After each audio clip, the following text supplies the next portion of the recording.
vision, the director vision for what the personality is of the character, and technically the code that actually makes that work.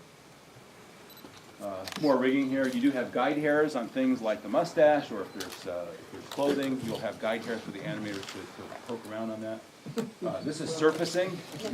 Kind of gross a little bit, I guess. A little bit of the back hair here, I don't know. But, so surfacing basically just adds the texture and detail to the surface of the model. And then we do a bunch of other stuff, clothing in here. This happens to be for the back of Gobber's little coat, but all this is simulated, and we first have to get a good look. And then what you have to do is start thinking about, okay, well, we know in this one scene, you know, Gobber's going to get hit by this thing, and water's going to spill on this. Okay, well, how do you do that? Or they're, you know, we're going to hug, you know, and they've got hug for on movies in the past. We had hug quotas. Like I remember on Over the Hedge, we had a lot of furry characters that say, okay, no more than 2 hugs per sequence, because that's all we can afford to do. You have to like squish around and do all these. So and that's basically a final rendered Gobber here with all his clothes and all of his looks.